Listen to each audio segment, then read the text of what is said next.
সালে ইউনুসীয় স্টাইলে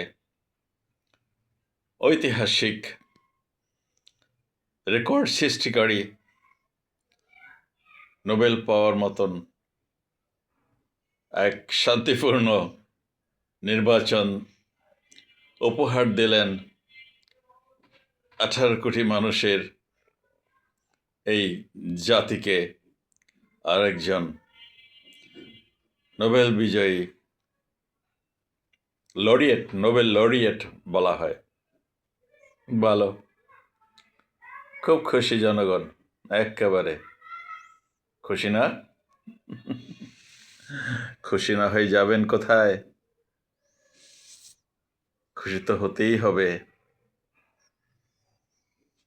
হায় রাষ্ট্র, হায় নির্বাচন, হায় মানুষ।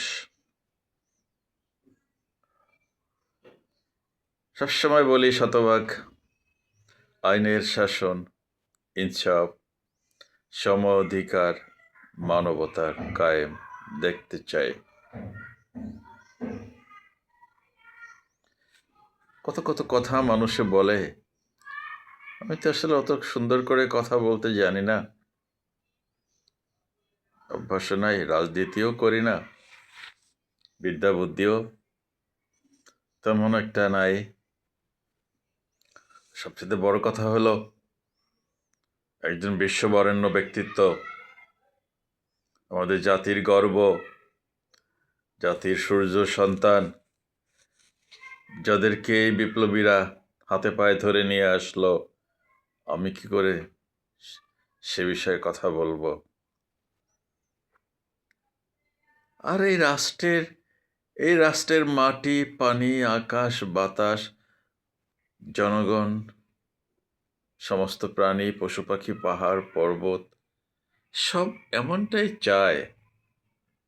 তা ওনারাও বুঝে গেছেন যে আসলে এই এই মাটিতেই লাউও হয়, কদুও হয়, যাই লাগান যেই লাউ সেই কদু, এটা একটা এদেশের প্রবাদ।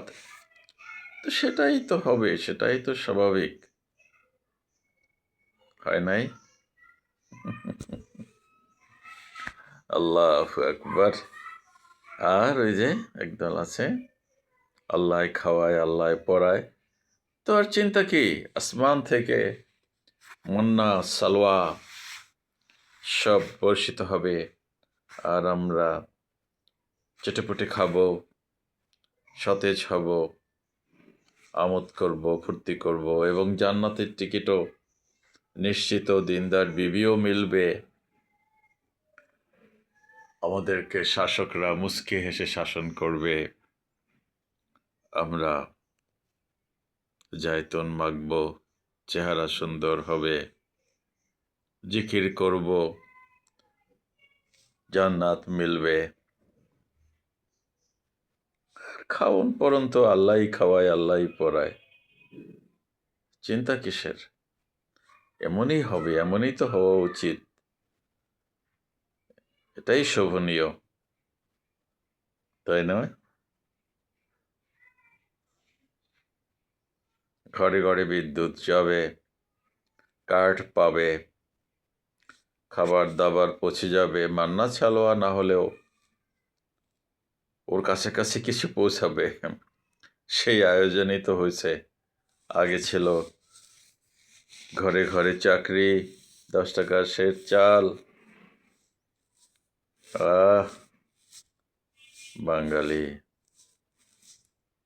কত সুখী জাতি পৃথিবীতে, গর্বের দেশ। এরকম দেশের তুলনা পৃথিবীতে কি আর একটাও আছে? নাই, কোথাও খুঁজে পাওয়া যাবে না। পাওয়া যাবে? যারা বিদেশে থাকেন, কি মনে হয় এরকম দেশ আছে? একজন নোবেল লরিয়েট, বললাম তো যে বিশ্ববিখ্যাত ব্যক্তিত্ব, তিনি আমাদের রাষ্ট্রের কর্ণধার, আর একটা নির্বাচন দিলেন। বহু ছেলে, হাজার হাজার ছেলে মেয়ে জীবন দিল, চক্ষু দিল, রক্ত দিল, ঠ্যাং, পা, হাত, অনেক কিছু দিল, দিয়া ওনাকে আনলেন। উনি কি আর জাতিকে বিমুখ করতে পারে? ওনার মতন মানুষের সেটা কি মানায়?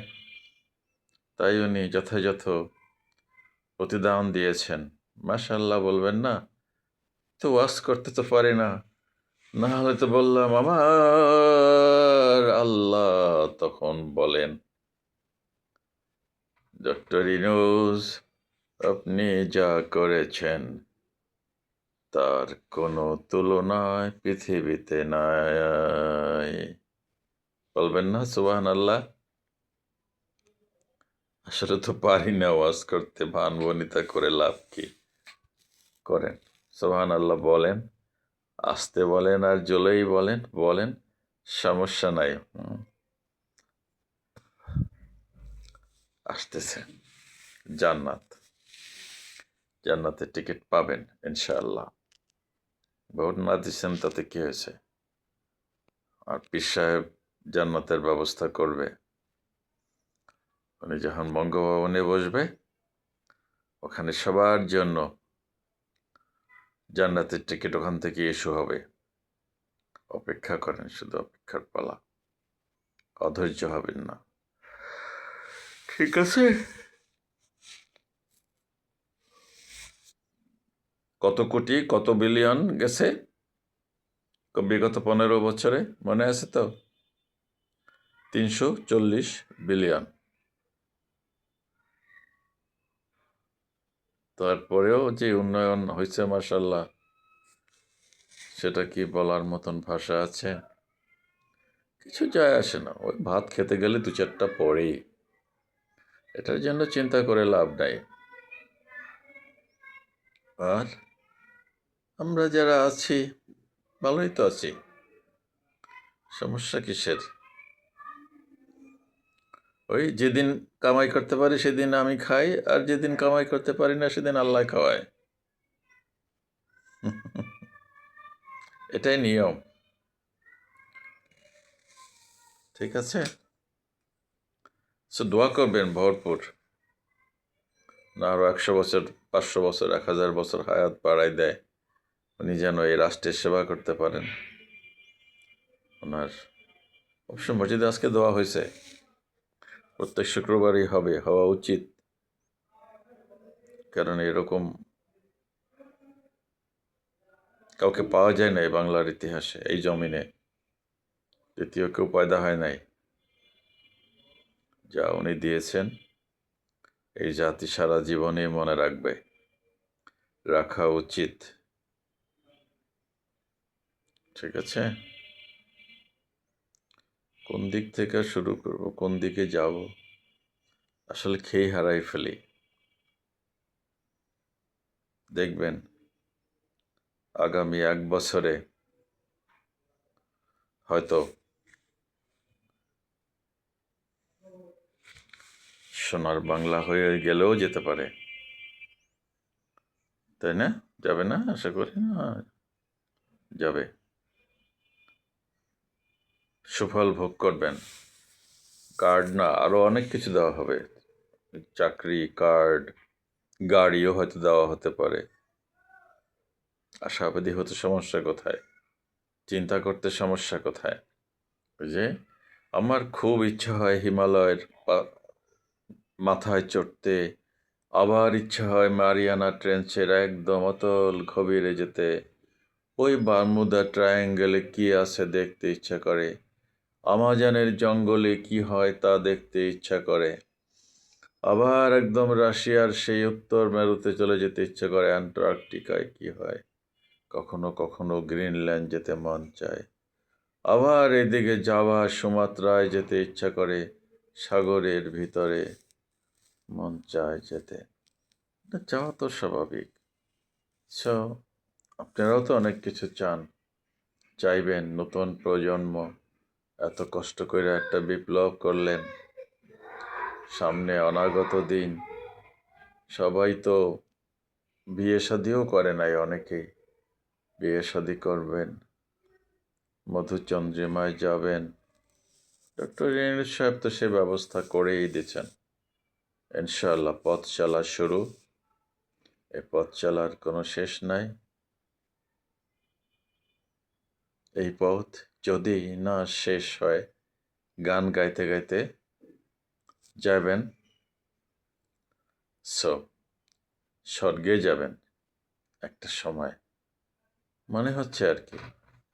স্বর্গের রাস্তা মাত্র খুলল, এই ইলেকশন স্বর্গের দুয়ার খুলে দিয়েছে। স্বর্গ রাজ্যে যাব আমরা, সবাই মিলেই যাব রাষ্ট্র। কি যাবেন না? শুধু হুজুররা যাবে কেন, আমরাও যাব। ইউনূস সাহেব অনেক ব্রড মাইন্ডেড লোক, অনেক উদার মনা লোক, অনেক দূরদৃষ্টি সম্পন্ন লোক। সবার জন্যই জান্নাত উনি ঠিক করেছেন। চিন্তার কোনো কারণ নাই, নার্ভাস ফিল করবেন না। উনি সবাইকে নিয়েই যাবেন, শুধু একা একা যাবেন না। ওকে, সো আশাবাদী থাকেন। আমরা সবাই যাব ইনশাআল্লাহ কিস্তিতে চড়ে, নুহুর কিস্তি, জান্নাতে। দেখা হবে। আল্লাহ হাফেজ।